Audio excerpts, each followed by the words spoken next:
Taste the Daily. Jayakumar வணக்கம், விவரங்களை சொல்லுங்க. வணக்கம் அருண். அனைத்து இந்திய அண்ணா திராவிட முன்னேற்ற கழகத்துடைய பொதுச் செயலாளர் புரட்சி தமிழர் எடப்பாடி கே பழனிசாமி அவர்கள் 7வது நாளாக மக்களை காப்போம், தமிழகத்தை மீட்போம் என்கிற புரட்சி பயணத்துடைய எழுச்சியோடு இன்றைக்கு அரியலூர் மாவட்டத்திலே தீவிர சூறாவளி சுற்றுப்பயணம் மேற்கொள்ளவிருக்கிறார். அதற்கு முன்பாக இந்த காலை அரியலூர் மாவட்டத்தில் இருக்கக்கூடிய நெல், கரும்பு, மக்காச்சோளம், மரவள்ளிக்கிழங்கு, அதே போல் நீர் பாசன விவசாயிகள் சங்கங்களைச் சேர்ந்தவர்களோடு கலந்துரையாடினார்கள். பல்வேறு கோரிக்கைகளை முன்வைத்தார்கள்.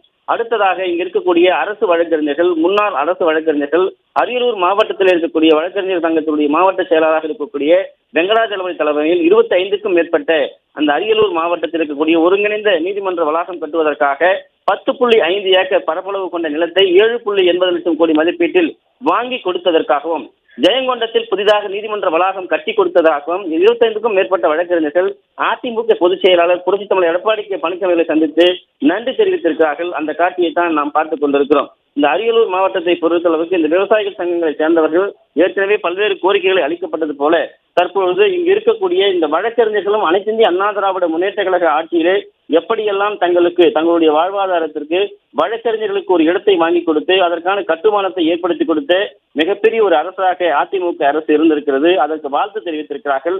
2026 அனைத்து இந்திய அண்ணா திராவிட முன்னேற்ற கழக அரசு அரியணை ஏற வேண்டும் என்பதையும் அவர்கள் தெரிவித்திருக்கிறார்கள். குறிப்பாக இந்த கோரிக்கை மனுவிலே அவர்கள் என்ன தெரிவிக்கிறார்கள் என்றால், ஒரு அரியலூர் மாவட்டத்திலே ஒருங்கிணைந்த நீதிமன்ற வளாகம் கட்டுவதற்காக 10.28 ஏக்கர் நிலம் வாங்க, அதாவது 7.80 லட்சம் ரூபாய், அதாவது 7,80 லட்சம் ரூபாயை ஒரே தவணையில் கொடுத்து ஜெயங்கொண்டம் ஒருங்கிணைந்த நீதிமன்ற வளாகத்தை கட்டி கொடுத்த மாண்புமிகு பொதுச் செயலாளர், எதிர்க்கட்சி தலைவர் புரட்சி தமிழர் எடப்பாடி கே பழனிசாமி அவர்களுக்கு நன்றி தெரிவித்திருக்கிறார்கள்.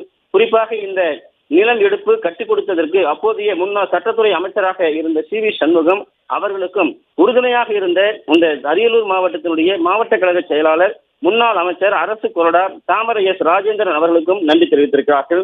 அவர்கள் மனுவாக இந்த கோரிக்கை மனுவை கொடுத்திருப்பது குறிப்பிடத்தக்கது.